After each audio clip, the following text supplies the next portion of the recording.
So a couple weeks ago online, I posted a video of me upgrading the storage on my PlayStation 5 with this combo right here. This was a Western Digital SSD combined with a Sabrent, long A, Sabrent heatsink. This is the Rocket heatsink, and you guys probably saw from my video that it wasn't exactly compatible with the PlayStation 5 because the cover didn't actually fit correctly over top when it was installed.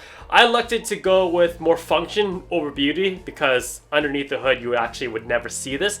I like the industrial heat pipes that would offer more cooling than the traditional heat sinks that everyone uses online. Shortly after when I posted that video, Sabrent actually reached out to me and said, we actually have an official looking or official fitting PlayStation 5 heatsink coming to the market right away. Would you like to be sent it and to test it out and show it to your audience? And I say, absolutely, I'm all in, and this is my basically installation of it. So with Sabrent's official PlayStation 5 heatsink, you no longer have to choose between form versus function anymore. You don't have to do things the ugly way to get the full cooling results that you actually want to preserve the life of your SSD. So what makes this design so smart is that it solves the main problem that I was trying to avoid when using this Rocket 5 heatsink, is that when you have a heatsink that officially fits the PlayStation 5, it still has to sit beneath that metal cover, and that metal cover is an enclosed area that the heat is getting trapped in.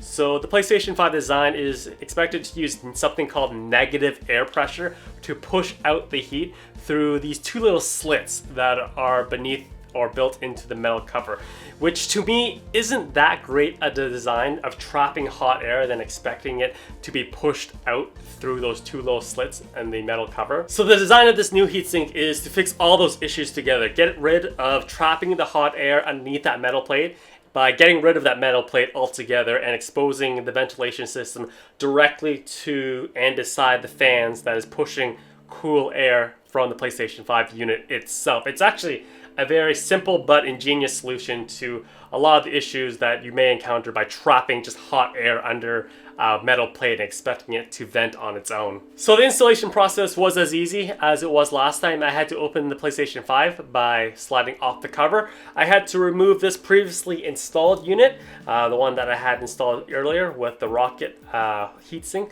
very chunky and very industrial design.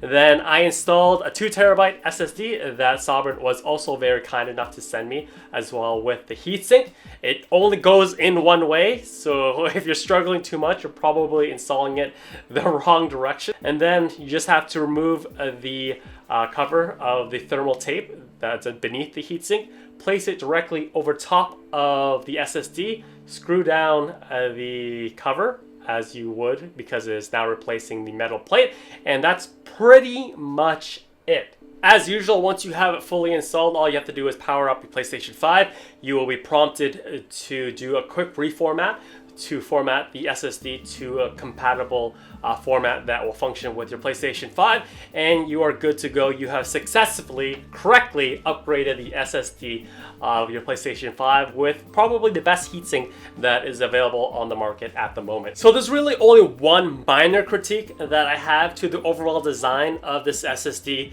is that even though it is certified to be installed with single and double-sided SSDs, when you have the heatsink installed directly on the SSD, it actually only makes contact with one side of the SSD, which the one side that does make contact is the most important one because that is the side with the controller as well as the RAM. But when you get into higher density SSDs above the 1TB mark, the 2s, the 4s, you notice that SSDs become denser. They actually have RAM on either side of the unit itself. But however, the majority of the heat created on an SSD when it's running is actually through the controller module itself, and in this particular case it is the part that is actually exposed upwards. That is the copper side of this particular SSD from Sabrent. So you are cooling the majority of the heat that's being generated by the SSD itself. But in the ideal world, in the industrial world, if I could redesign it in some way, I don't know how, I would want it to be contacting both sides so you get maximum cooling efficiency. But the majority of the heat is being cooled by just touching and encountering that one SSD side. So yeah, that is pretty much it for my installation of the official PlayStation 5 heatsink from my good friends over at Sabrent. Big thank you for them for sending this heatsink over, as well as the 2TB upgrade NVMe SSD stick that they sent over. That is a huge upgrade over the 1TB one that I had installed before. So big thank you to them. And yeah, if you're in the market for an SSD heatsink for your PlayStation 5, this is the one that I recommend for you guys, the official one from our good friends over at Sabrent. It looks good, it functions perfectly, and you don't have to sacrifice form versus a beauty anymore. You get the best of both worlds. So hope you guys enjoy the video, and I will see you guys next time.